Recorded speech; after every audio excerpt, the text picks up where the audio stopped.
میرا دل مقام حبیب ہے۔ اعوذ باللہ من الشیطان الرجیم، بسم اللہ الرحمن الرحیم۔ خواتین حضرات السلام علیکم ورحمۃ اللہ وبرکاتہ مغفرتہ۔ پروگرام احکام شریعت اور فرض علوم سے متعلقہ تفصیل کے ساتھ ایک دفعہ پھر آپ کے سامنے موجود ہیں۔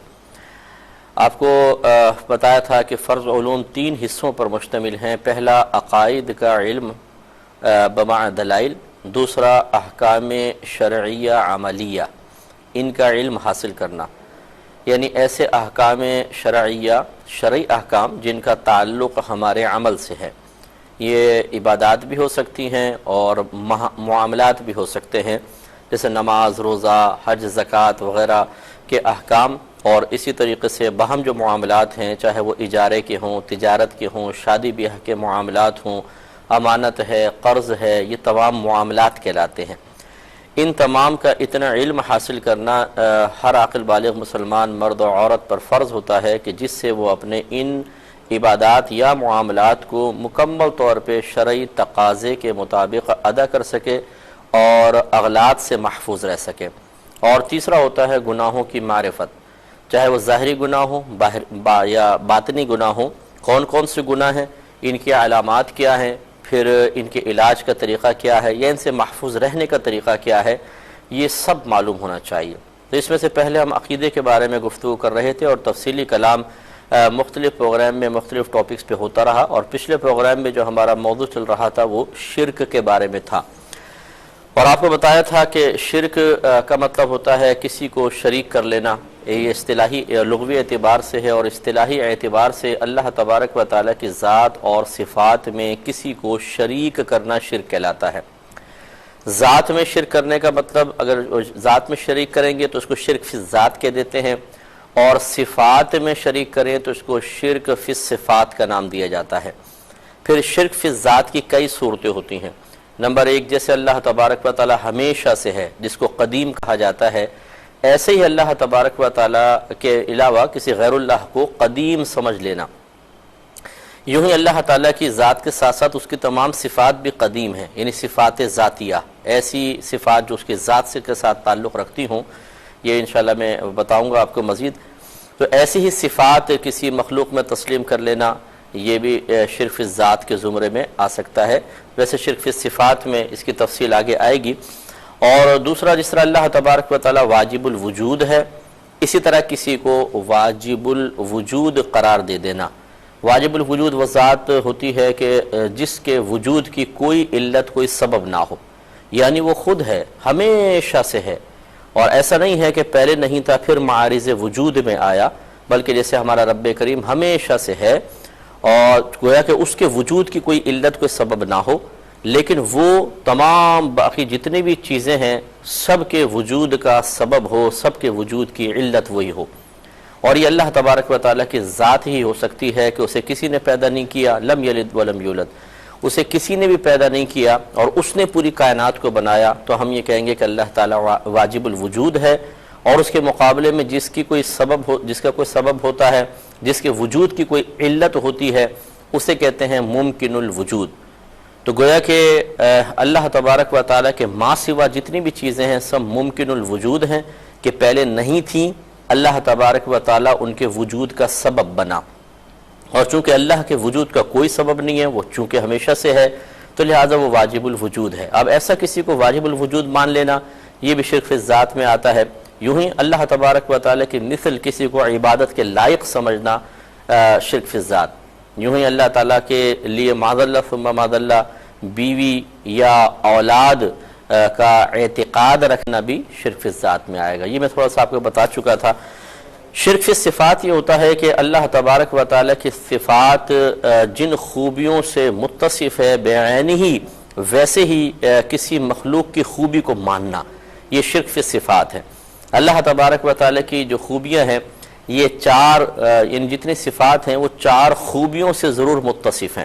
اللہ تعالیٰ کی تمام صفات 4 خوبیوں سے متصف ہے۔ نمبر 1، وہ قدیم ہیں، جیسے اللہ تعالیٰ کی ذات قدیم، ویسے ہی اللہ تعالیٰ کی تمام صفات مثال جیسے دیکھنا ہے، سننا، کلام کرنا، علم، یہ اللہ کی صفات ہے، ارادہ کرنا، تو یہ قدیم ہے، ہمیشہ سے ہے اور یہ ہمیشہ رہیں گے بھی، تو یہ قدیم۔ نمبر 2 ذاتی ہیں، یعنی کسی کی عطا کردہ نہیں ہے۔ اللہ تعالیٰ کی اپنی ذاتی یہ صفات ہیں، ذاتی کے مقابلے میں عطائی آتی ہیں، جو کسی نے دی ہوں اسے عطائی کہتے ہیں، تو اللہ تبارک و تعالیٰ کو کسی نے نہیں دی، تو اللہ تعالیٰ کی تمام صفات قدیم۔ نمبر 2 ذاتی۔ نمبر 3 لا محدود، ان کی کوئی حد نہیں، وہ کہاں تک دیکھتا ہے کوئی حد نہیں، وہ کتنا ارادہ کرتا ہے کوئی حد نہیں، اس کا کلام کتنا ہے کوئی حد نہیں، اس کا علم کتنا ہے کوئی حد نہیں، وہ کہاں تک کی آواز اور کون سی آواز سنتا ہے کون سی نہیں، اس کی کوئی لمٹ ہے کوئی حد نہیں۔ تو اللہ تبارک و تعالیٰ کی تمام صفات لامحدود ہیں۔ اور چوتھا، اللہ تعالیٰ کی ہر صفت غیر فانی ہے، اس پہ کبھی نہ فنا واقع ہوا ہے اور نہ فنا واقع ہونا ممکن ہے۔ یہ 4 اللہ تعالیٰ کی ہر صفت کی خوبیاں ہیں، جن میں سے ایک بھی اگر کسی مخلوق کے اندر مان لی جائے تو شرک فی الصفات ثابت ہوگا۔ پہلے کال لے لیتے ہیں، پھر انشاءاللہ اور اس کی وضاحت کر دیں گے۔ السلام علیکم۔ السلام علیکم۔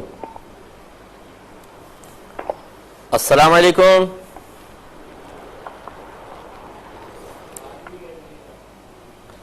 چلیں، شاید لائن ڈراپ ہو گئی ہے، تو آپ کو بتایا تھا کہ اللہ تعالیٰ کی صفات 4 خوبیوں سے متصف ہیں۔ اس کے جسٹ اپوزٹ مخلوق کی صفات بالکل متضاد ہوں گی، یقینی سی بات ہے، متضاد خوبیوں کی حامل ہوں گی۔ جیسے مثال کے طور پہ اللہ تعالیٰ کی ہر صفت قدیم، تو قدیم کے مقابلے میں آتا ہے غیر قدیم، یا اس کو ایک اور لفظ سے تعبیر کرتے ہیں حادث۔ یہ پہلے بھی میں نے آپ کو بتایا تھا، حا، الف، دال اور سے، جس کو اردو میں سے کہتے ہیں، عربک میں سا کہہ دیتے ہیں، حادث۔ حادث مانے نو پید شے، نئی پیدا ہونے والی شے۔ حادث کا ہی دوسرا نام مخلوق بھی ہوتا ہے، اس کا تیسرا نام مقدور بھی ہوتا ہے، اس کا چوتھا نام ممکن ہوتا ہے۔ یہ چاروں ایک ہی چیز کے نام ہیں۔ پہلے کال لیتے ہیں، پھر وضاحت عرض کریں گے۔ السلام علیکم۔ السلام علیکم۔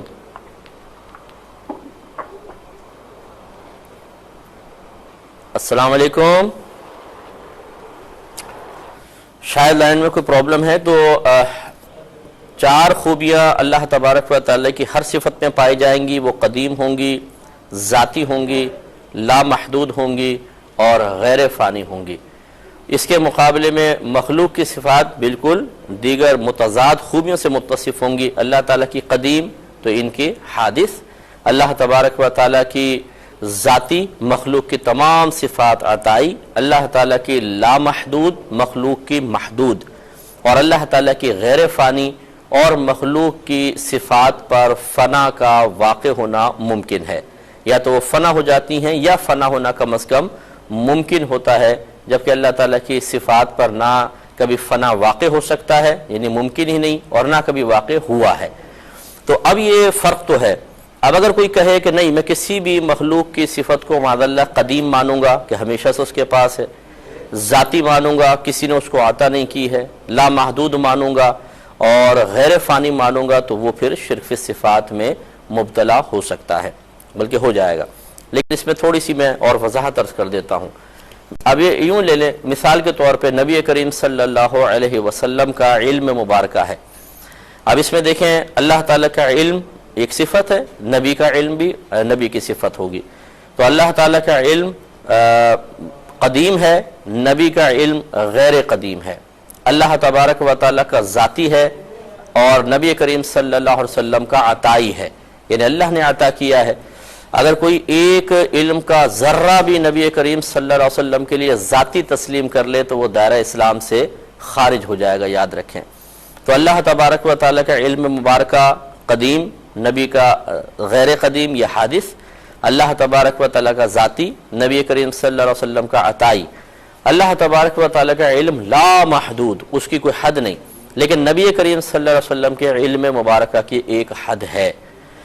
اب یہاں بس ایک بات سمجھنے والی ہے، ہم بعض اوقات یہ کہتے ہیں کہ نبی کریم صلی اللہ علیہ وسلم کا علم لا محدود ہے، اس کی بھائی کوئی حد ہی نہیں ہے، یہ ہم محاورتاً کہتے ہیں، یا یوں سمجھ لیجئے کہ اللہ تبارک و تعالیٰ کے علم کے مقابلے میں نہیں، جب نبی کریم صلی اللہ علیہ وسلم کے علم کو عام مخلوق کے مقابلے میں لے کر آئیں گے تو پھر ہم یہ جملہ محاورتاً کہہ سکتے ہیں کہ ہمارا علم تو بڑا محدود ہے لیکن اللہ کے نبی کا علم تو لامحدود ہے یہ ہمارے علم کے مقابلے میں. لیکن جب نبی کریم صلی اللہ علیہ وسلم کے علم کو اللہ تبارک و تعالیٰ کے علم کے مقابلے میں لایا جائے گا تو پھر لازم یہ ماننا پڑے گا کہ اللہ تعالیٰ کا علم لامحدود اور نبی کریم صلی اللہ علیہ وسلم کا علم محدود ہے، کیونکہ اس کی کوئی نہ کوئی حد ضرور ہے.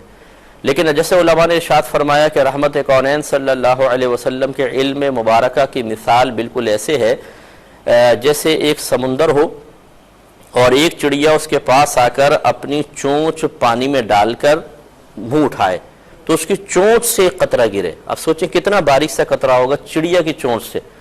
اور پھر فرماتے ہیں کہ یہ جو چڑیا کی چونچ سے قطرہ گرا ہے اس کی مثال ایسی ہے جسے تمام مخلوق کا علم، اور نبی کریم صلی اللہ علیہ وسلم کے علم کی مثال ایسی ہے جیسے یہ سمندر.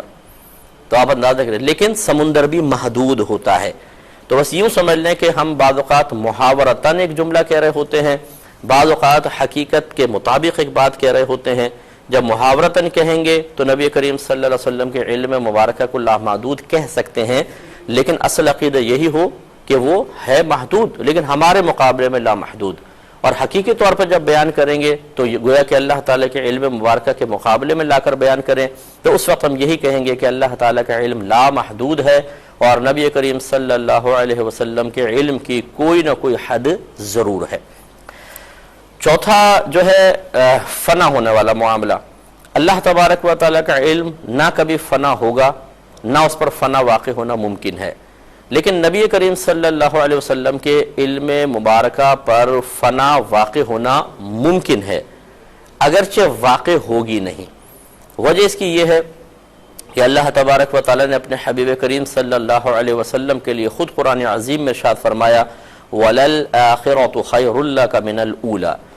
تو مفسرین فرماتے ہیں کہ نبی کریم صلی اللہ علیہ وسلم کو جو کچھ اللہ نے عطا فرمایا وہ تنزلی کا شکار نہیں ہوگا، کیونکہ اس کا مطلب یہ ہے کہ آپ کے لیے ہر آنے والی گھڑی پہلی گھڑی سے افضل ہے. تو گویا کہ آپ کے فضائل، آپ کے کمالات، آپ کے صفات میں روز بروز اضافہ ہی ہوگا، اس میں کمی واقع نہیں ہوگی، کیونکہ اللہ تعالیٰ نے قرآن عظیم میں بیان فرما دیا. تو گویا کہ جو علم آپ کو اللہ نے عطا فرمایا وہ آپ سے لیا نہیں جائے گا، اب وہ مائل بترقی ہی رہے گا. تو آپ یوں کہہ سکتے ہیں کہ اس پہ فنا واقع نہیں ہوگا، کیونکہ اللہ کا وعدہ ہے کہ آپ کے علم میں تو ترقی ہوتی چلی جائے گی. لیکن ہاں یہ عقیدہ رکھنا بہت ضروری ہے کہ اس پر فنا واقع ہو سکتی ہے اگرچہ نہ ہو. جیسے یہ میں گلاس اٹھا کر کیمرے پہ مار سکتا ہوں، میرے اندر طاقت ہے، یہ ممکن تو ہے نا، لیکن کیا ایسا واقع بھی ہوگا؟ نہیں ہوگا. تو اس لیے بعض چیزیں ممکن ہوتی ہیں لیکن وقوع پذیر ویسی نہیں ہوتی ہیں. یہ ہو سکتا ہے کہ آپ گھر کی 3 منزلہ عمارت سے چھلانگ لگا دیں، ممکن تو ہے، لیکن کیا لگائیں گے؟ واقع نہیں ہوگا. ایسے ہی یہ چیز ہے. اس پہ مزید کلام کریں گے ایک مختصر سے بریک کے بعد. میرے ورد لب ہے مقام حبیب ہے. بسم اللہ الرحمن الرحیم. بس تھوڑے سے 2 اس پہ کلمات ذکر کر کے پھر انشاءاللہ مسائل کی طرف آئیں گے. آپ کو بتایا کہ نبی کریم صلی اللہ علیہ وسلم کے علم پر فنا واقع ہونا ممکن ہے لیکن واقع ہوگی نہیں. ممکن اس لیے ہم کہہ رہے ہیں کہ اللہ تبارک و تعالیٰ کے علم مبارکہ اور مخلوق کے علم میں واضح فرق قائم کرنا ضروری ہے، ورنہ ہم شرک کے مرتکب ہو سکتے ہیں. لہٰذا نبی کریم صلی اللہ علیہ وسلم کے علم پر فنا واقع ہو سکتی ہے، ممکن ہے، نہ اللہ تعالیٰ کے علم پر ممکن نہیں. ہاں یہ ضرور ہے کہ نبی کریم صلی اللہ علیہ وسلم کا علم فنا ہوگا نہیں، یعنی ایسا نہیں ہے کہ آپ سے تمام علم سلب کر لیا جائے، اس لیے کہ اللہ تبارک و تعالیٰ نے آپ کے لیے روز بروز آپ کے فضائل و کمالات میں ترقی کی بشارت عطا فرمائی ہے. وَلَلْآخِرَةُ خَيْرٌ لَكَ مِنَ الْأُولَى. اے حبیب کریم صلی اللہ علیہ وسلم آپ کے لیے ہر آنے والی گھڑی پچھلی سے بہتر ہے. بعضوں نے کہا کہ آخرت دنیا سے بہتر ہے، یوں ترجمہ بھی کیا ہے بعض نے مفسرین نے، لیکن اس میں پھر نبی کریم صلی اللہ علیہ وسلم کی وہ خصوصیت ظاہر نہیں ہوگی کہ جو یہاں بیان کرنا مقصود ہے. وہ تو ہر شخص کے بارے میں ہے کہ اس کی آخرت اس کی دنیا سے بہتر ہے. صحیح یہی ہے جو مفسرین کرام نے بیان فرمایا، اکثر نے جو یہی رکھا ہے کہ آپ کے فضائل و کمالات بڑھتے چلے جائیں گے، ان میں تنزلی نہیں ہے. تو اب ایک چیز بس یہ یاد رکھیں کہ واقع ہو سکتی ہے، ممکن ہوتی ہے، لیکن حقیقتاً واقع نہ ہو. جیسے میاں بیوی میں طلاق ہو سکتی ہے، یہ تو ممکن ہے، شوہر طلاق دے سکتا ہے، لیکن ہو سکتا ہے پوری زندگی نہ دے، تو ہم یوں کہیں گے کہ ان کی طلاق ہونا ممکن تو ہے لیکن واقع نہیں ہوئی۔ ایسے ہی نبی کریم صلی اللہ علیہ وسلم کا معاملہ ہے۔ ایک کالر ہمارے ساتھ ہے۔ السلام علیکم۔ وعلیکم السلام۔ جی بہن جی۔ میرا ایک سوال تھا۔ جی جیسے ہم نماز پڑھتے ہیں پوری نماز پر یہ لگتا ہے کہ ہماری نماز میں کوئی غلطی نہ ہو، تو ہم بغیر یہ کنفرم نہیں ہوتا کہ غلطی ہوئی ہے پھر بھی سجدہ سہوا کر لیتے ہیں، اس سے نماز میں کچھ ہوگا تو نہیں؟ ٹھیک ہے، اور بس جی شکریہ، اللہ حافظ۔ خدا۔ تو اب خلاصہ کلام یہ ہوا کہ اللہ تعالیٰ کی صفات 4 خوبیوں سے متصف ہیں۔ یہ آخری کلام ہے، پھر انشاءاللہ جوابات کی طرف آئیں گے۔ نمبر 1 قدیم، نمبر 2 ذاتی، نمبر 3 لا محدود، نمبر 4 غیر فانی۔ ایسا کسی مخلوق میں مان لیا بالکل بعین ہی تو یہ شرک فی صفات متحقق ہوگا، لیکن اگر فرق کے ساتھ مانا تو پھر کوئی شرک نہیں ہوتا ہے۔ یہ بحث سمجھنے والی ہے، اس سے ہزارہ وساوس دور ہوں گے انشاءاللہ۔ جب میں نیکسٹ پروگرام میں اور مزید باتیں عرض کروں گا تو ہزارہ وساوس نکلیں گے۔ اب دیکھیں، سننا ایک صفت ہے، اللہ تعالیٰ بھی سنتا ہے اور آپ اور میں بھی سنتے ہیں۔ دیکھنا ایک صفت ہے، اللہ تعالیٰ بھی دیکھتا ہے، ہم بھی دیکھتے ہیں۔ علم ایک صفت ہے، اللہ تعالیٰ کے پاس بھی علم ہے، ہمارے پاس بھی ہے۔ کیا یہ شرک ہے اگر میں یہ کہوں کہ میرے پاس علم ہے، میں دیکھتا ہوں، میں سنتا ہوں؟ تو یقینی سی بات ہے کہ فوری طور پہ تو ایسا نہیں ہے، بلکہ آپ پہلے کویسچن کریں گے کہ کیا آپ اپنی یہ جو صفات ذکر کر رہے ہیں بعینہ ہی ویسے ہی مانتے ہیں جیسے اللہ تعالیٰ کی صفات ہیں؟ اگر معاذ اللہ میں کہوں ہاں تو پھر تو شرک فی صفات متحقق ہوگا، اگر نہیں تو پھر وضاحت کے بغیر کسی پہ آپ شرک کا فتویٰ کیسے لگا سکیں گے؟ لہٰذا اللہ تعالیٰ کا دیکھنا ذاتی، ہمارا عطائی، اللہ تعالیٰ کا لا محدود، ہمارا محدود، اللہ تعالیٰ کے غیر فانی، ہمارا فانی، اللہ تبارک و تعالیٰ کا قدیم اور ہمارا غیر قدیم ہے۔ اس فرق کی بنا پر اس دعوے کے باوجود کہ وہ ایک صفت جو اللہ تعالیٰ کی لیے ثابت ہم کرتے ہیں یا اس کا ذکر یا اس کو اللہ کی طرف منسوب کرتے ہیں، ہم اپنی طرف بھی منسوب کر رہے ہیں، لیکن شرک ثابت نہیں ہو رہا۔ کیوں؟ غیر بیان کیے ہوئے، بغیر بیان کیے ہوئے ہمارا عقیدہ یہی ہے کہ ہمارے پاس جو صفات ہیں وہ اللہ تعالیٰ کی صفات سے ہٹ کر ہیں، ان میں وہ خوبیاں نہیں ہیں جو خاص اللہ تبارک و تعالیٰ کی صفات کی ہوتی ہیں۔ بس یہ اچھی طرح جب سمجھ لیں گے آپ تو انشاءاللہ پھر میں بہت ساری چیزیں آپ کو ایسے ذکر کر کے بتاؤں گا کہ جن میں انہی غلط فہمیوں کی بنا پر شرک کا حکم لگانے کی کوشش کی جاتی ہے، حالانکہ وہاں شرک متحقق نہیں ہو رہا ہوتا۔ جوابات کی طرف آتے ہیں۔ ایک بہن نے پچھلی دفعہ کویسچن کیا تھا کہ اگر 8 بیٹیاں 5 بیٹے ہوں اور 3 بیٹیاں والد صاحب کے انتقال کے بعد ہی فوت ہوئی تھیں تو وراثت کیسے تقسیم ہوگی؟ تو ہم نے آپ کو بتایا تھا کہ جس کی وراثت تقسیم ہوتی ہے اور وہ فوت ہوتا ہے اس کو کہتے ہیں مورث۔ مورث کے انتقال کے بعد اگر کوئی وارث فوت ہوتا ہے تو وہ حقدار رہے گا مطلب وراثت میں۔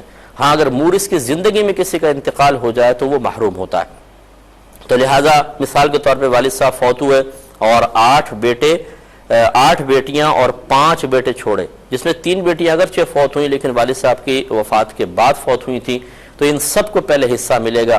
جو فوت شدہ ہے ان کو زندہ بنائے، زندہ مانے۔ تو لہٰذا 8 بیٹیاں ہیں اور 5 بیٹے، ایک بیٹا 2 بیٹیوں کے برابر ہوتا ہے، لہٰذا گویا کہ 10 بیٹے اور 8 بیٹیاں 18، یعنی یوں سمجھنا 18 حصے کریں گے۔ اب 18 حصوں میں سے ہر لڑکے کو 2 اور لڑکیوں کو 1۔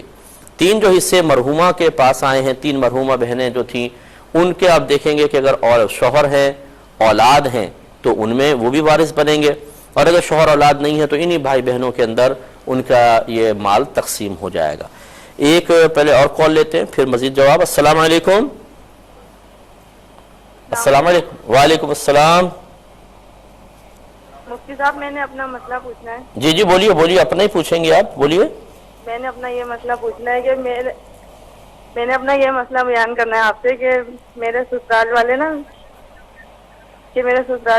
مجھ میں بہت زیادہ لڑائی جھگڑے رہتے ہیں، اور میرے شوہر کے ساتھ بھی ہے، لیکن وہ مجھے جو ہے نہ ڈیورس دے رہے ہیں نہ مجھے رکھنا چاہ رہے ہیں۔ اب ہم نے تنگ آ کے کورٹ سے کھلا لیے جی، تو کیا یہ کھلا جائز ہے یا نہیں ہے؟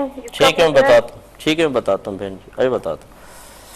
اور ایک انہوں نے کہا تھا کہ ایک مکان ہے وہ پھر کیسے تقسیم ہوگا، جس میں شاید کچھ لوگ رہ بھی رہے ہوں گے۔ دیکھیں جب وراثت کی تقسیم کی باری آتی ہے، اگر ورثاء فوری طور پہ اپنا حق مانگ رہے ہیں، جیسے ایک مکان ہے مثال کے طور پر، تو پھر لازم ہے کہ اس کو بیچا جائے اور بیچنے کے بعد حقداروں کو اس کا حق دیا جائے۔ بعض اوقات ایسا ہوتا ہے کہ دو بیٹے ایک مکان میں رہ رہے ہیں، باقی بیٹیاں اپنے اپنے سسرال چلی گئی ہیں، ایک دو بھائی اپنے گھروں میں کے اندر رہ رہے ہیں۔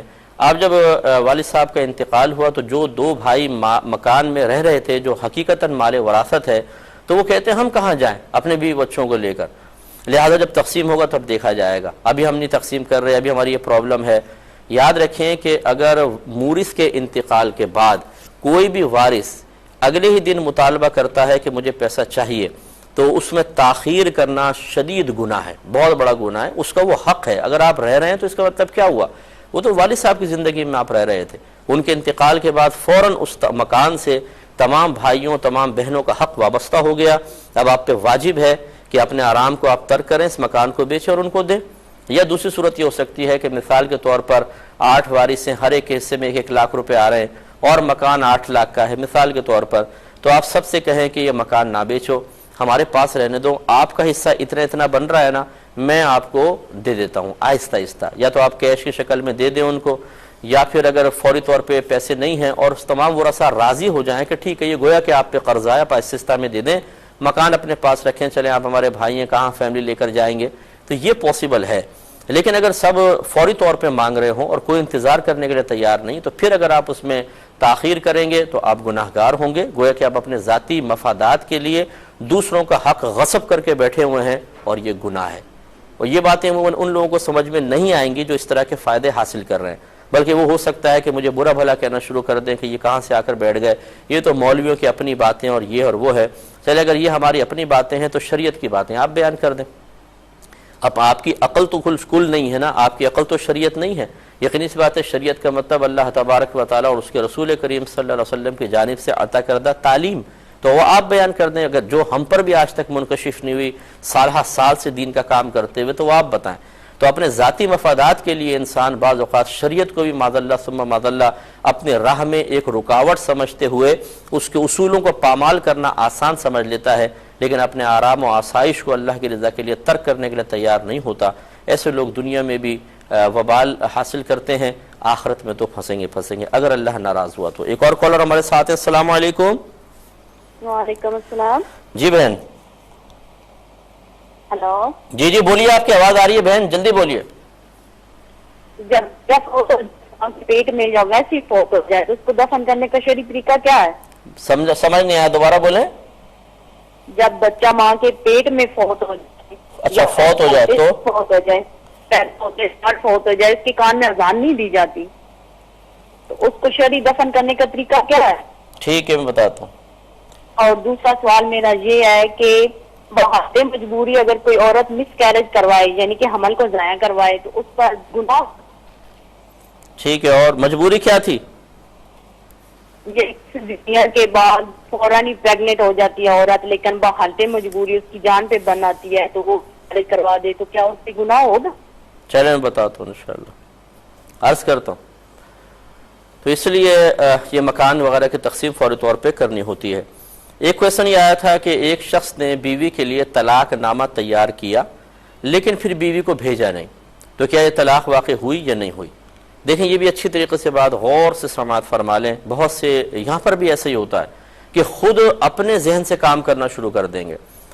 یہ میں تو کئی نکاح پڑھا چکا ہوں، جب نکاح پڑھانے پر آتے ہیں نا تو دولہا ایسا بن کر بیٹھا ہوتا ہے جیسے اس سے زیادہ معصوم کوئی بھی نہیں ہے۔ یہاں دستخط کر دو فوراً وہاں کر دے گا، یہ کر دو یہ کرے، آپ نے بولنا ہے قبول ہے جی، اچھا جی قبول ہے، کسی چیز پہ آبجیکشن نہیں، کسی چیز پہ اعتراض نہیں، کسی چیز میں اپنی عقل استعمال نہیں کریں گے۔ لیکن جب معاملہ خدا نخواستہ طلاق کا آ جائے تو ان کے اندر کا ریڈی میڈ مفتی باہر آ جاتا ہے اور وہ مفتیان کرام کے سامنے کھڑے ہو کر چیلنج کرنا شروع کر دیتا ہے، یہ کیسے ہو سکتا ہے، اتنی سی بات سے کیسے طلاق ہو سکتی ہے، یہ میرا دل تو نہیں مانتا، میرا ذہن تسلیم نہیں کرتا۔ ارے بھائی تو جب نکاح ہو رہا تھا اس وقت کیوں نہیں کھڑے ہو گئے تھے کہ میرا دل تسلیم نہیں کرتا کہ ایک اجنبی عورت صرف قبول ہے کہنے سے میرے لیے حلال ہو جائے گی، ختم کرو یہ سب، میں نہیں کرتا ہوں۔ نہیں، وہاں آ رہا تھا تو شریعت زندہ باد، اور جب جا رہا ہو تو تمام مفتیان کرام بھی مرد آباد۔ تو یہ غلط طریقہ کار ہوتے ہیں، اس لیے اب یہ ذرا سماعت فرمائیں۔ جیسے ہی شوہر کسی سے کہتا ہے میری بیوی کو 3 طلاقیں لکھ دو، ابھی اگر وہ نہیں بھی لکھے گا فوراً طلاق واقع ہو جائے گی. یہ اتنا اسٹرکٹلی مسئلہ ہے. یا اسی طرح کہ تیار شدہ اسٹامپ پیپر ہے، بالکل لکھا ہوا ہے، بس اس میں نام وغیرہ ان کے لکھنے ہیں، اس نے کسی کے ذریعے کسی نے کہا کہ چلو جی رشتہ دار جیسے ہوتے ہیں اس پہ یہ نام لکھ دو، اس کے سامنے آیا، اس نے سائن کر دیا، تینوں طلاقیں واقع ہو جائیں گی، چاہے بیوی تک پہنچے نہ پہنچے، بیوی نے پڑھا ہو نہ پڑھا ہو. ایک مختصر سا بریک لیں گے، ہمیں یقین ہے آپ ہمارا انتظار کریں گے. میرے ورد لب ہے نبی. یا لکھا ہوا اس کے سامنے آیا، اس نے اس پہ سائن کر دیا، چاہے بیوی کو دیا ہو یا نہ دیا ہو، طلاق واقع ہو جائیں گی، چاہے اس کا طلاق دینے کا ارادہ ہو یا نہ ہو، زبان سے کچھ کہا ہو یا نہ کہا ہو، سب صورتوں میں طلاق واقع ہو جاتی ہے. ایک بہن نے فرمایا کسی طریقے سے ہم نے کچھ سودی پیسہ حاصل کر لیا جو نہیں کرنا چاہیے تھا، لیکن ندامت شرمندگی ہے، اور اب یہ چاہتے ہیں کہ اسے بغیر ثواب کی نیت کے صدقہ کر دیں. تو ان کا پوچھنا یہ تھا کہ کیا یہ اپنے سگے بھائی بہنوں کو دے سکتے ہیں؟ تو جی ہاں، دیکھیں ہر کوئی ایسا مال کہ جو ناجائز طریقے سے حاصل کیا ہو، سب سے پہلے تو یہ دیکھا جاتا ہے کہ اس مال کا جو حقیقی مالک ہے وہ آپ کو معلوم ہے یا نہیں. اگر ہے تو اس تک پہنچائیں، اگر وہ نہ ہو، اس کے ورثاء ہوں تو ان تک پہنچائیں، اگر وہ بھی نہ ہو تو پھر یہ کہ ان نامعلوم مالکان کی طرف سے بغیر ثواب کی نیت کے صدقہ کر دیں. اور صدقہ کرتے ہوئے پھر اگر غریب بھائی بہن ہیں تو ان کو بھی آپ دے سکتے ہیں، لیکن ثواب کی نیت نہ کریں. یہ تو اس صورت میں ہے جب کسی شخصیت سے آپ نے حاصل کیا ہو، اور جب کسی ادارے سے آپ حاصل کرتے ہیں، کسی پالیسی کے تحت آپ کو کچھ اس طرح کا پروفٹ ملتا ہے، تو لازم بات ہے کہ پھر کسی فرد واحد کے مالک ہونے کا تصور تو ہے نہیں، تو پھر آپ اسے بغیر ثواب کی نیت کے صدقہ کر دیجئے، خود اپنے پاس نہیں رکھ سکتے ہیں. یہ کہتی ہیں اگر کوئی نماز کی رکعت بھول جائے اور آخر میں سجدہ سہو کر لے تو صحیح ہے، یا ہر رکعت کے بعد سجدہ سہو کرنا ہوگا؟ دیکھیں یہ غلط فہمی ہے. اگر کوئی زندگی میں پہلی مرتبہ رکعت کی تعداد بھول رہا ہے کہ یہ 2 ہیں یا 3 ہیں، 3 پڑھی ہیں 4، تو حکم شرع یہ ہوتا ہے کہ وہ نماز کو توڑ دے اور پھر نئے سرے سے نماز شروع کرے، یہ پہلی دفعہ جب ہو. اگر اکثر ایسا ہوتا رہتا ہے تو پھر پہلا سٹیپ تو یہ ہوتا ہے کہ اپنے دل سے سوال کریں کہ کتنی ہوئی ہوں گی. اگر 3 اور 4 میں شک ہے اور دل گواہی دیتا ہے کہ ہاں 3 ہوئی ہوں گی کنفرم، یعنی یوں سمجھ لیں کہ ریشو ایسا ہو کہ 70-30 کا ریشو، زیادہ یعنی دل کہہ رہا ہے کہ 3 ہوں گی اور تھوڑا بہت ذہن جا رہا ہے 4 کی طرف، تو جہاں زیادہ ذہن ہوتا ہے اسے کہتے ہیں غالب گمان یہ ہے، تو اس کو آپ اختیار کر لیں. اور مثلا 3 کی طرف زیادہ ذہن جا رہا ہے 3 مان لیں اور نماز سے کنٹینیو رکھیں، آخر میں سجدہ سہو نہیں ہوتا جب غالب گمان ہو جائے. اور تیسری صورت یہ ہے کہ کسی ایک طرف گمان زیادہ نہیں ہے، 50-50 اس کو کہتے ہیں، 3 بھی ہو سکتی ہے 4 بھی. اس میں پھر حکم شرع یہ ہوتا ہے کہ آپ اس کو 3 مانیں، اس کو تیسری مان لیں، پھر ایک چوتھی بھی ادا کریں اور آخر میں سجدہ سہو کریں. سجدہ سہو جب بھی ہوگا ہمیشہ نماز کے آخر میں ہوتا ہے، ہر رکعت کے بعد سجدہ سہو کا کوئی شرعی تصور نہیں ہے. ایک یہ بہن نے فرمایا کہ سسرال کے اندر کچھ جھگڑے فساد ہوئے اور بہت زیادہ تنگ کیا، انہوں نے الزام وغیرہ لگائے، تو انہوں نے کورٹ سے خلع لے لیا ہے، تو کیا یہ کورٹ کا خلع نافذ ہوتا ہے؟ دیکھیں ہم بارہا آپ کو بتا چکے ہیں کہ پہلی بات تو یہ کہ یہ خلع ہوتا نہیں ہے، اس کو عرف عام میں خلع کہہ دیتے ہیں. خلع کا مطلب ہوتا ہے کہ شوہر پیسے کے بدلے میں طلاق دے، اسے خلع کہتے ہیں. اور بغیر پیسے کے بدلے میں طلاق دے تو اس کو صرف طلاق کہا جاتا ہے. جیسے بیوی یہ کہے کہ یہ مہر لے لو اپنا اور مجھے طلاق دو، 1 لاکھ روپے لے لو مجھے طلاق دے دو. اگر شوہر کہتا ہے جا میں نے طلاق دی مثال کے طور پر، تو یہ خلع بنے گا کیونکہ پیسے کے بدلے میں ہے. اور اگر ایسا نہیں ہے تو وہ صرف طلاق ہوتی ہے. کورٹ میں شوہر تو ہے ہی نہیں، جب شوہر نہیں ہے تو نہ خلع ہے نہ طلاق ہے، تو پھر اس کو خلع کیسے کہہ سکتے ہیں؟ یہ اصل میں ہوتا ہے فسخ نکاح. فسخ مینس ختم کر دینا.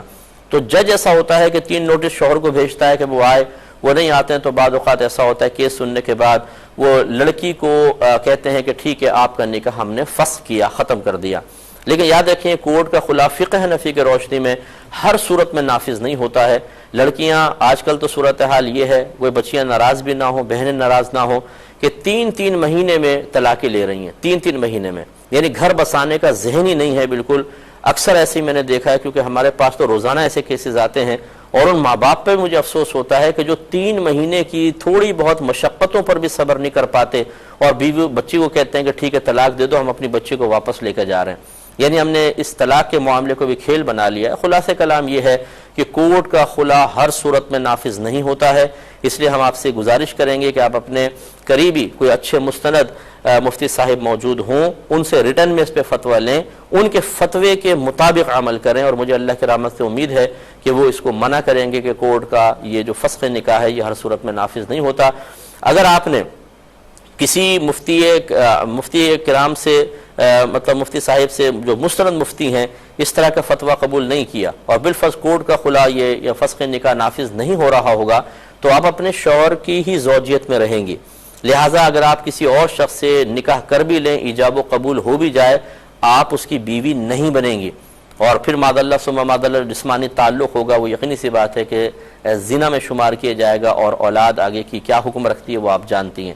اس لیے جذباتیت میں کام نہیں ہوتا ہے، سوچ سمجھ کے کیجیے، شریعت کو اپنے مطالب حل کرنے کے لیے شریعت کو فراموش نہ کریں، اپنے حق میں فیصلہ کروا لینا کمال نہیں ہے، بلکہ اللہ تعالیٰ اس کے رسول کے فیصلوں کے مطابق اپنے آپ کو ڈھالنا، ان کے سامنے سر جھکا دینا، یہ ایک مومن کا کمال ہے جس پر آخرت میں آپ کو انعام بھی ملے گا۔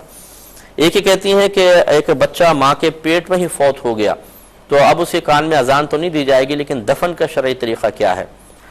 دیکھیں یاد رکھیے کہ جو بچہ پیدائشی طور پہ ہی مردہ ہو، آ کے اس نے سانس نہیں لیا، کوئی آواز وغیرہ نہیں سنائی دی گئی، تو نہ اس کا غسل ہے، نہ کفن ہوتا ہے، نہ غسل ہوتا ہے، اس کو بس کپڑے میں لپیٹ کے آپ زمین میں دفنا دیں، نہ باقاعدہ قبر جیسی ہم بناتے ہیں ویسی قبر بنانے کی کوئی حاجت ہے، کیونکہ یہ مردہ بچہ ہے۔ ہاں اس کا نام ضرور رکھ دیں، صرف نام رکھ دیں، باقی کوئی تکلف اس میں کرنے کی حاجت نہیں ہوتی ہے۔ ایک ہی کہتی ہیں اگر کوئی ایک بچہ چھوٹا ہے اور پھر حمل ٹھہر گیا اور عورت کی جان کا مسئلہ پیدا ہو گیا تو کیا وہ اس بچے کو اس حمل کو ساقط کروا سکتی ہے؟ دیکھیے مسئلہ یہ ہوتا ہے کہ ایک تو صورتحال ہوتی ہے کہ 4 ماہ سے پہلے کوئی ایسی صورت آپ کے سامنے آئی ہے، کیونکہ 4 ماہ کے اندر بچے میں جان ڈال دی جاتی ہے، روح پھونک دی جاتی ہے شرعی اعتبار سے، تو اس سے پہلے اگر واقعی کوئی شرعی مجبوری آ جاتی ہے تو اس میں تو ذرا کم درجے کی مجبوری کا بھی اعتبار کر لیا جاتا ہے۔ اب جیسے آپ نے بتایا کہ ماں کی جان کو خطرہ ہے، جیسے بڑے آپریشن سے بعض اوقات یہ کہ 2 بچے پیدا ہو جاتے ہیں، پھر ڈاکٹر کہتے ہیں اگر میجر آپریشن ہوا تو ماں کی جان کو خطرہ ہے یا بچے کی جان کو خطرہ ہے، اور اس طرح کی کوئی صورتحال ہو تو بالکل کروا سکتے ہیں، اس میں کوئی حرج نہیں۔ اب 4 ماہ کے بعد کا معاملہ ہے، چونکہ اب بچے میں روح پھونک دی گئی، اب یاد رکھیں کہ بہت اچھے طرح سوچ سمجھ کر فیصلہ کرنا چاہیے، کیونکہ اب اس بچے کو مارنے کا مطلب ایک زندہ جان کا ختم کرنا ہے۔ تو یہ علماء نے فرمایا کہ بلا عذر اگر کوئی 4 مہینے کے بعد ابارشن وغیرہ کراتا ہے تو گویا کہ وہ ایک انسان کے قتل کی مثل ہے، اس لیے بہت زیادہ احتیاط کرنی ہوگی۔ لیکن جو آپ صورتحال بتا رہی ہیں کہ اگر واقعی ماں کی جان کو شدید اندیشہ ہے، مستند ڈاکٹرز یہ کہہ دیتے ہیں کہ یہ بچہ پیدا نہ کروائیں، اگر کروایا تو بچہ شاید نہ بچ سکے، تو ایسی صورت میں بالکل حمل کو ساقط کروایا جا سکتا ہے۔ ایک بھائی نے آفر کوشچن کیا کہ پرائز بانڈ کا انعام شرعاً جائز ہے کہ نہیں ہے؟ اس میں دیکھیں فی زمانہ ہمارے ہم عصر جو علماء ہیں ان میں ضرور اختلاف ہے، بعض اس میں جوئے یا سود کا عنصر شامل کر کے کہتے ہیں ناجائز ہیں، لیکن ہمارے پاس جو دلائل ہیں اس کی روشنی میں بالکل جائز اور طیب ہے، اور اس سے آپ حج یا عمرہ بھی کر سکتے ہیں، یہ آپ کے لیے بالکل ایک حلال رزق ہے جس کو حاصل کیا جا سکتا ہے۔ ہمارے نزدیک اس میں سود یا جوئے کا معنی متحقق نہیں ہوتا ہے۔ ایک اور فیئر کویسچن یہ تھا کہ ایک شخص نے پہلے ایک شادی کی، اس عورت سے 2 بیٹے 3 بیٹیاں ہوئیں، پھر دوسری شادی کی، اس سے 1 بیٹا اور 3 بیٹیاں پیدا ہوئی ہیں اس عورت سے، اور اب اس شخص کا انتقال ہو گیا ہے، تو کیا یہ دونوں بیویاں اور ان کے بچے وراثت میں حقدار ہوں گے یا نہیں ہوں گے؟ تو بالکل ہوں گے، دونوں بیویوں کو حصہ ملے گا، اور چونکہ یہ تمام اولاد اسی شخص کی ہے، ایسا نہیں ہے کہ اس نے کسی عورت سے شادی کی ہو اور اس کے پاس پہلے شوہر کا بچہ ہو تو وہ بچہ اس شخص کا حقدار، وراثت کا حقدار نہیں ہوگا۔ اس عورت سے جو اس شخص کے بچے پیدا ہوئے وہ بالکل حقدار ہوں گے۔ اس میں بعض اوقات ایسا ہوتا ہے کہ پہلی بیوی دبنگ قسم کی ہوتی ہے تو وہ وراثت دبا لیتی ہے اور کہتی ہے بالکل میں نہیں دوں گی، بعض اوقات دوسری ایسی ہوتی ہے کہ جو شوہر کی بہت سی پراپرٹیز اپنے قبضے میں لے لیتی ہے اور پہلی والی بیوی کو وہ دینے کے لیے تیار نہیں ہوتی ہے۔ یاد رکھیں اس طرح وراثت کا دبا لینا بہت بڑا گناہ ہے، میں اس کو حرام اور گناہ کبیرہ کہوں تو کوئی تعجب نہیں۔ نبی کریم صلی اللہ علیہ وسلم نے ارشاد فرمایا جو کسی کو اس کی میراث سے جان بوجھ کر محروم کرے اللہ تبارک و تعالیٰ اسے جنت سے محروم کر دے گا۔ اب آپ کی مرضی ہے کہ دنیا کے 2 ٹکے تھوڑی سی سیمنٹ اور ریت بجری کی عمارتوں میں کے بدلے میں آپ جنت کو بیچ دیں، اور یا پھر تھوڑی یہاں تنگ دستی برداشت کریں، اپنے قلب سے بخل نکالیں، مال کی محبت نکالیں، اللہ تبارک و تعالیٰ پہ کامل بھروسہ رکھیں، وہی دینے والا ہے، اس کے خزانے میں کسی چیز کی کمی نہیں۔ آج اگر حقدار کو حق دیں گے تو اللہ تعالیٰ آپ کو اور عطا فرمائے گا۔ اس یقین کے ساتھ آج دنیا میں کسی کو حق دے دیں تو بہت ہی بہتر ہے، تو جنت آپ کو مل سکتی ہے۔ ایک اور پھر یہ کوشچن تھا، کسی نے کہا کہ اگر کوئی شخص اہل بیت سے معاذ اللہ ثم معاذ اللہ بغض رکھتا ہو تو ایسے شخص سے رشتہ رکھنا چاہیے یا نہیں رکھنا چاہیے؟ بہت حیرت انگیز کویسچن ہے کہ ایسے شخص کی تو شکل دیکھنا بالکل جائز نہیں ہے، یعنی میں ذرا تھوڑا سا اوور لمٹ ہو کے کہہ رہا ہوں کہ اس کو تو شکل بھی نہ دیکھی جائے، کہ جو اہل بیت سے نفرت رکھے۔ یہ یاد رکھیں کہ اہل بیت کا اطلاق ایک تو بی بی حضرت علی رضی اللہ تعالیٰ عنہ، بی بی فاطمہ، امام حسن و حسین رضی اللہ تعالیٰ عنہما کے اوپر خاص طور پر، اور اس کے علاوہ جو امہات المؤمنین ہیں، ہمارے نبی کریم صلی اللہ علیہ وسلم کے تمام ازواج ہیں، ان پر بھی اہل بیت کا اطلاق ہوتا ہے۔ اب یہ خود سوچئے کہ کون اپنی ماں سے جو بغض رکھے، اور وہ بھی جو نبی کریم صلی اللہ علیہ وسلم کی ازواج مبارکہ ہوں، تو کس قدر بدبخت ہوگا۔ اور پھر یہ جو نفوس قدسیاں ہیں کہ جن کو اللہ تبارک و تعالیٰ کے نبی نے اپنی چادر میں لیا، حضرت علی، بی بی فاطمہ، امام حسن و حسین رضی اللہ تعالی عنہما، سرکار نے ان کو چادر میں لیا اور فرمایا کہ یہ میرے اہل بیت ہیں، خاص طور پر جن کو اللہ کے نبی اتنا اپنا روحانی اور جسمانی قرب عطا فرمائے۔ ان لوگوں سے بغض رکھنے والا یقیناً بے ایمان ہے، اور اس کے دل میں جو ہے وہ ایمان ابھی صحیح طریقے سے راسخ ہی نہیں ہوا۔ مومن کبھی ایسا کام نہیں کر سکتا، تو ایسے شخص سے رشتہ رکھنا اپنے ایمان کی تباہی والا معاملہ ہے، بالکل اس سے دور رہنا چاہیے۔ یہ کہتے ہیں کہ بہن نے کویسچن کیا تھا، اگر کوئی نماز میں غلطی ہو یا نہ ہو، احتیاطاً اگر ہم آخر میں سجدہ سہو کر لیں تو ٹھیک ہے؟ نہیں بہن، بالکل غلط ہے۔ یہ پہلی بات تو یہ کہ ہر قسم کی غلطی پہ سجدہ سہو نہیں ہوتا، ترک واجب ہو جائے وہ بھی بھولے سے، تب اس کی وجہ سے جو نماز میں نقص پیدا ہوتا ہے، کمی پیدا ہوتی ہے، اس کمی کو ختم کرنے کے لیے شریعت نے آخر میں 2 سجدے کرنے کا حکم دیا، جن کو سجدہ سہو کہتے ہیں۔ تو بھول جائیں تب ہیں، اور وہ بھی واجب کو بھول جائیں، یہ نہیں کہ ہر غلطی پہ سجدہ سہو ہے، تو غیر ضروری سجدہ سہو کرنے پر بھی گرفت ہوگی، اور اس نماز کو آپ کو دوبارہ پڑھنا چاہیے، واجب الاعادہ ہونی چاہیے۔ اس کے لیے سب سے پہلے آپ واجبات کا علم سیکھیں، کیونکہ واجب بھی 2 طرح کے ہوتے ہیں۔ بعض واجب نماز میں ایسے ہیں جن کے ترک پر صرف نماز واجب الاعادہ ہے، سجدہ سہو نہیں ہو سکتا، دوبارہ نماز پڑھنی پڑے گی۔ بعض ایسے ہیں جن پہ سجدہ سہو ہو سکتا ہے، اس لیے اس کا علم بھی سیکھنے کی کوشش کریں۔ موقع آئے گا تو انشاءاللہ اپنے وقت پہ ہم بھی اس کو ذکر کر دیں گے۔ تو خلاصہ کلام یہ ہے کہ خواہ نہ کریں، جب واقعی کوئی واجب ترک ہو تب آپ سجدہ سہو کریں، ورنہ اس میں احتیاطاً سجدہ سہو کرنے میں کوئی کمال نہیں ہے۔ ای میل ایڈریس چل رہا ہوگا، آپ یہاں پر ہمیں میل کر سکتے ہیں، یا muftiakmal.net کے اوپر بھی اگر آپ آنا چاہیں تو وہاں پر بھی آپ آسک امام کے آپشن میں ہمیں میل بھیج سکتے ہیں۔ تو انشاءاللہ ہم کوشش کریں گے کہ آپ کو جتنی جلدی ممکن ہو جواب دیں گے۔ اگر تھوڑی تاخیر ہو جائے، جیسے کہ بہت زیادہ میلز آتی ہیں اور باوجود لگاتار جواب دینے کے بعض اوقات بہت زیادہ دیر بھی ہو سکتی ہے، تو ہمیں معاف کر دیجیے گا، یا کہیں اور اچھا ذریعہ آپ کو نظر آتا ہے تو آپ بالکل وہاں سے اپنے مسئلے کا ارجنٹ حل حاصل کر سکتے ہیں۔ اب اپنے میزبان کو، ہماری کیو ٹی وی کی پوری ٹیم کو اجازت مرحمت فرمائیں۔ آپ ہمارے لیے دعا کیجیے، ہم آپ کے لیے دعا گو ہیں کہ اللہ تبارک و تعالیٰ آپ کو دنیا اور آخرت میں سرخور رکھے۔ اگر کسی کا حق آپ پر ہے تو ہمت کے ساتھ اسے فوری طور پہ ادا کرنے کی توفیق عطا فرمائے، آمین۔ وآخر دعوانا ان الحمدللہ رب العالمین۔ میرے ورد لب ہے نبی نبی، میرا دل مقام حبیب ہے، میں مریض عشق رسول